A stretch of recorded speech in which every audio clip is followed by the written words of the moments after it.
female academics' career opportunities reduced after Pound Me Too. The summary of this article is basically thus. Women's make a stupid decision. Women's most affected.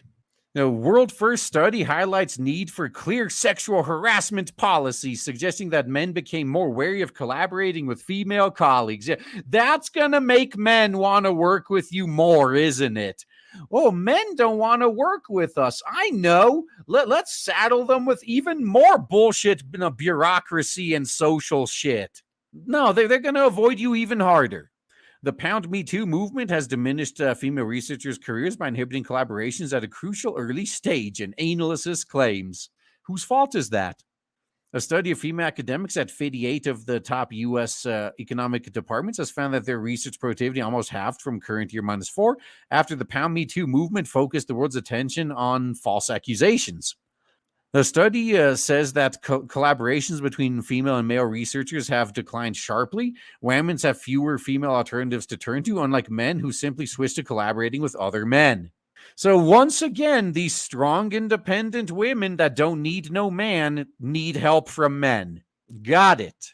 The negative effects were apparent in universities with higher numbers of sexual harassment cases, accusations, and where harassment policies were ambiguous. In organizations with clear policies, the study found no significant decline in collaborations, probably because you didn't have that many to begin with. Pound Me Too was really important in creating awareness of false accusations in the workplace, said Marina Gertzberg, a senior lecturer of finance at the University of Melbourne. But it's also very important for organizations to support the movement by adjusting their internal governance structures and putting in place clear policies that outline appropriate behaviors in the workplace. So a lot of workplaces are actually doing this. They're getting way more bureaucratic. They're doing way more of these mandatory trainings and lectures and telling men they're the problem. So men are just walking away. Yeah, at this stage, a decent chunk of men have decided to say they're trans in order to be able to get back into the workplace and even get some feminazis fired as a bonus. Others are just making their own businesses. Now, the study available on the SSRN repository was conceived by Dr. Gertzberg as a visiting scholar at Yale after observing how the Pound Me Too protests affected day-to-day activities. I saw how men, especially those in more senior positions, were somewhat concerned about meetings with women's.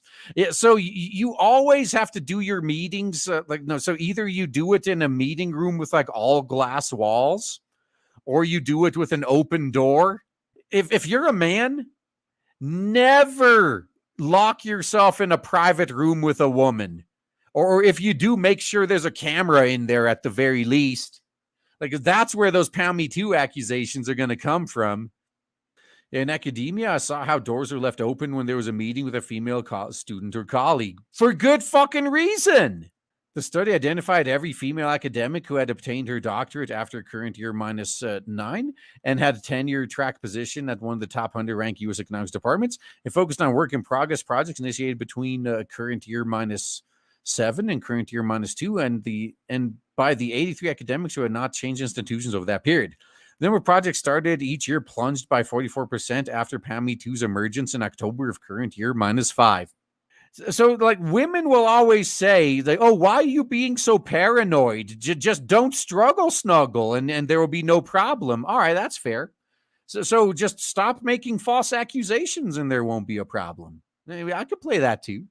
Dr. Gertzberg said that for the purpose of her study, it was unimportant whether concerns about Pound Me Too were unwarranted or were warranted. Yeah. If men think they could be accused, that has an effect on how they behave. Why didn't you consider that in the study, though?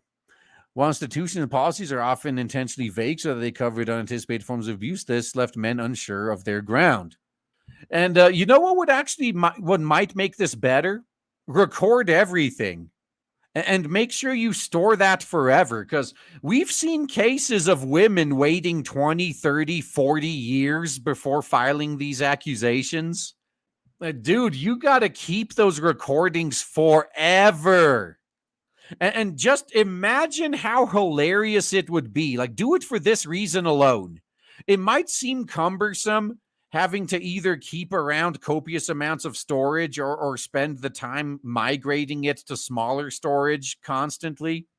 But imagine, if you will, like 30 years from now, someone falsely accuses you of something and you ask for specific dates and whatnot, and then you show up to court with all the video footage of everything you did that whole day.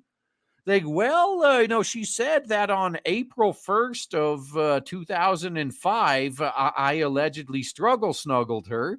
So here's video footage of everything I did that day. And as you can see, we never even met that day. And then they'll try to be, oh, yeah, I just didn't remember the exact date. It was sometime that month. Okay, well, luckily I was prepared, so I brought the whole month's worth of video footage. Let's go through it, shall we? Like, the look on her face will be priceless when she finds out that you actually kept the receipts for so long. That alone will make this worth it. Men may worry that if they say one wrong thing, they'll be canceled and lose their careers, because that's exactly what fucking happens.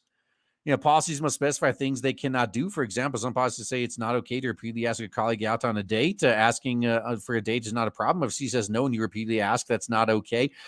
That's not even the fucking problem. No, this has nothing to do with that. We know that if we just joke to another male colleague and some snowflake overhears it and finds the joke offensive, we could be fired. Like, remember Donglegate? Oh, hell no. So men are going to specifically avoid women in general because of Pound Me Too. But even further, they're going to avoid people that give off HR ticking time bomb vibes. Like, oh, shit, she's the type of person that gets offended at everything and files HR reports. Better be just strict, quick, nothing but business with this person. They try to make small talk. You find an excuse to get out of it.